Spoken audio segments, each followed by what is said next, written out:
চালক ভাইয়েরা রয়েছে, তাদের ওয়াশরুমের প্রয়োজন হয়, সেটা আমরা ব্যবস্থা করতে পারি না।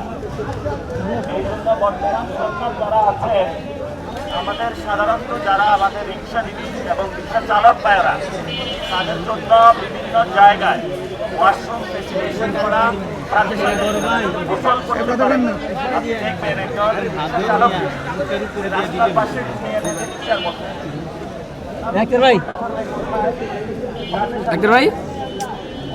ভাই কথা বললেন না তো। আমি আজকে যারা তাদেরকে জিজ্ঞেস করলাম, আপনারা এখানে কেন ইফতারের কর্মসূচি চালিয়েছেন? তারা আমাকে জানালো যে একজন রিক্সা চালক ভাই একটা 5 স্টার হোটেল বা 3 স্টার অথবা একটা রেস্টুরেন্টে গিয়ে ইফতার করার তার সুযোগ হয় না। বাংলাদেশ তার কোথাও একজন রিক্সাজীবী ভাইয়ের জন্য কোথাও জায়গা নেই। এই জন্য আমরা এখানে তাদের জন্য ব্যবস্থা করেছি।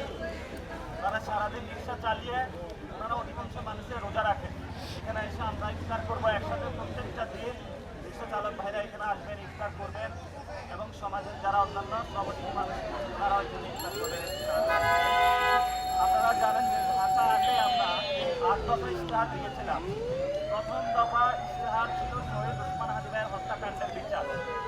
আমরা যখন বিচারের দাবিতে মাঠে নেমেছিলাম, আমাদেরকে বলা হলো ইলেকশন বানচাল করার উদ্দেশ্য তাদের। এখন তো নির্বাচন হলো, তাহলে শহীদ ওসমান হাদি ভাইয়ের হত্যাকাণ্ডের বিচারের যে উদ্যোগ, এটা সরকার যারা গঠন করেছে এই পর্যন্ত আমরা কারো মাধ্যমেই দেখি নাই। আমাদের একজন বড় ভাই, আমার খুব কাছের বড় ভাই, যিনি স্বরাষ্ট্র মন্ত্রণালয়ের দায়িত্ব পেয়েছেন, আমরা বলি যে আমরা মাঠে বেশি আর আন্দোলন করতে পারবো না, আমাদের অনেক শক্তি ক্ষয় হয়েছে। আপনিও আমাদের আন্দোলনগুলো দেখেছেন। সালাউদ্দিন ভাই যা যা করেছেন, এখন ফুলের কাপড়া দিতে শুরু করেন। প্লিজ আপনি শহীদ ওসমান হাদি ভাইয়ের হত্যাকাণ্ডের যে বিচার আছে, এটা দ্রুত উদ্যোগ নিন। আরএফএল চেয়ার বলে চেয়ার মানে আরএফএল চেয়ার, ক্ষমতার নয় সমতার চেয়ার। এবং আমরা যখন মাঠে গিয়েছিলাম, আপনারা অনেক কথাই বলেছেন। এখন যেহেতু মন্ত্রণালয় পেয়েছেন, তাহলে দ্রুত গতিতে এই বিচারের আপনারা উদ্যোগ নেবেন। সাথে সাথে ঢাকা সংসদ সদস্য হয়েছেন, ওনার থেকেও আমরা এই বিষয়ে বক্তব্য চাই যে শহীদ ওসমান হাদি ভাইয়ের হত্যাকাণ্ডের বিচারের বিষয়ে উনি কি করবেন, এটা আমরা সুস্পষ্ট উদ্যোগ চাই। এবং আপনারা জানেন যে সামনে রমজানের পরে ঈদ আসতেছে। এই ঈদের সময় বিভিন্ন জায়গায় মানুষ চলাফেরা করবে, নৌ, সড়ক, রেলে। আপনারা জানেন রেলে অঢেল দুর্নীতি হয়েছিল। বর্তমানে যে মন্ত্রী এসেছে, সে এই দুর্নীতি চাঁদাবাজকে নতুন নাম দিয়েছে সমঝোতা। তো তার মাধ্যমে যে আমাদের রেলের উন্নয়ন হবে, সড়কের উন্নয়ন হবে, নৌ রুটের উন্নয়ন হবে, এটা আমরা আশা দেখি না। সে বাংলাদেশে চাঁদাবাজিকে স্বীকৃত দেওয়ার চেষ্টা চালাচ্ছে, হালাল করার চেষ্টা চালাচ্ছে।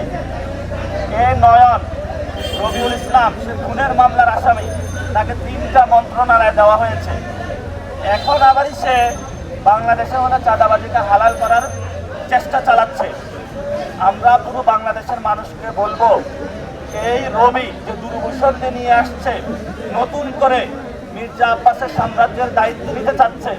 মির্জা আব্বাসের সাম্রাজ্যকে যেভাবে আমরা খান খান করেছি, এই রবিউল ইসলামের নয়নের যে চাঁদাবাজি, সন্ত্রাস, খুনের সন্ত্রাসের যে রাজত্ব আছে, এটাও কিন্তু আমরা খান খান করে দেবো ইনশাআল্লাহ। যেভাবে আসুক চাঁদাবাজরা, রবিউল ইসলাম নয়ন রবির চেহারা ধারণ করে আসুক, মির্জা আব্বাসের চেহারা ধারণ করে আসুক, বা অন্য কেউ, তাহলে আমরা তাদেরকে বলবো বাংলাদেশে কোনো চাঁদাবাজি চলবে না। এবং আপনারা জানেন বাংলাদেশের সবচেয়ে বড় চাঁদাবাজি হয় সড়ক পথে। কিন্তু যে ব্যক্তিকে চাঁদাবাজকে জায়েজ করতে চায়, চাঁদাবাজকে স্বীকৃতি দিতে চায়, তাকে আবারই হলো সড়ক পরিবহনের দায়িত্ব দেওয়া হয়েছে। তা আমরা তারেক রহমানের যে প্ল্যান, এই প্ল্যানের মধ্যে কি চাঁদাবাজদের যে পুনর্বাসন করার প্ল্যান দেখতে পাচ্ছি? সেটা তো আমরা দেখতে পাচ্ছি। আমরা জনাব তারেক রহমানকে অনুরোধ জানাবো, আপনার প্ল্যানে কোনো চাঁদাবাজদের রাখবেন না। যদি রাখেন, তাহলে চাঁদাবাজদের যে পরিণতি হয়েছে, আপনাদেরও ইনশাল্লাহ সেই পরিণতি হবে।